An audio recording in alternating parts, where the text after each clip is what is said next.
మన పొరుగు దేశమైన పాకిస్తాన్ ఆర్థిక పరిస్థితి మరింతగా దిగజారింది. రోజురోజుకి అడుక్కునే స్థాయికి చేరుతోంది.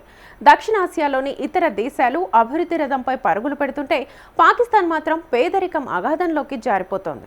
ఒకప్పుడు దక్షిణాసియాలో కీలక దేశంగా గుర్తింపు పొందిన పాకిస్తాన్ ఇప్పుడు రోజువారీ అవసరాలకే ఇబ్బంది పడే స్థాయికి చేరిందని తాజా సర్వేలు చెబుతున్నాయి. ఇది కేవలం సంఖ్యల కథ కాదు, అక్కడి ప్రజల కష్టాల గాథ. పాకిస్తాన్ ప్రభుత్వం నిర్వహించిన తాజా సర్వే ప్రకారం దేశంలో పేదరికం గత 6 సంవత్సరాల్లో 7% పెరిగింది.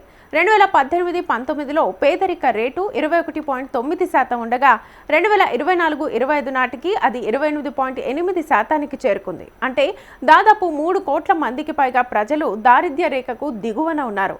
ఈ సర్వే 2024-25లో జరిగింది. ఇది పాకిస్తాన్ ఆర్థిక వ్యవస్థ ఎదుర్కొంటున్న సవాళ్లకు స్పష్టంగా చూపిస్తోంది. ముఖ్యంగా పంజాబ్, సింధ్ ప్రావిన్స్లో పేదరికం గణనీయంగా పెరిగింది. ఇతర ప్రాంతాల్లో కూడా ఇదే పరిస్థితి కనిపిస్తోంది.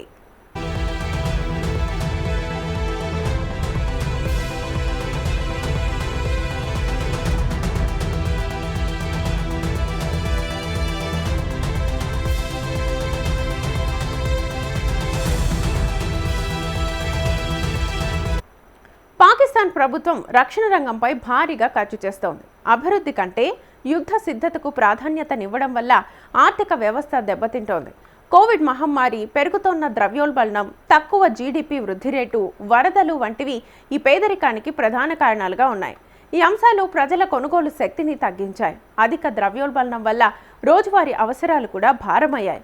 కరోనా సమయంలో ప్రపంచమంతా సవాళ్లు ఎదుర్కొంది, కానీ పాకిస్తాన్లో దాని ప్రభావం మరింత తీవ్రంగా ఉంది.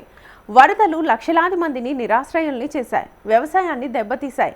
IMF కార్యక్రమాలు ఆర్థిక సంస్కరణలను తీసుకొచ్చాయి, కానీ అవి పేదలపై మరింత భారాన్ని మోపాయి.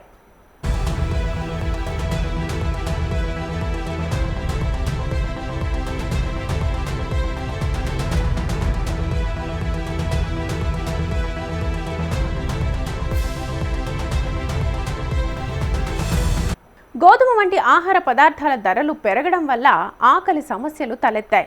ఈ సర్వేలు పాకిస్తాన్ ప్రభుత్వానికి హెచ్చరికలా మారాయి. అభివృద్ధి వైపు దృష్టి సారించకపోతే పరిస్థితి మరింతగా దిగజారుతుంది. పొరుగు దేశం భారత్తో పోలిస్తే పాకిస్తాన్ పరిస్థితి భిన్నంగా ఉంది. గత 6 సంవత్సరాల్లో భారత్లో పేదరికం తగ్గింది. ప్రపంచ బ్యాంకు ప్రకారం గత 10 సంవత్సరాల్లో 171 మిలియన్ల మందిని తీవ్ర పేదరికం నుంచి బయటకొచ్చారు.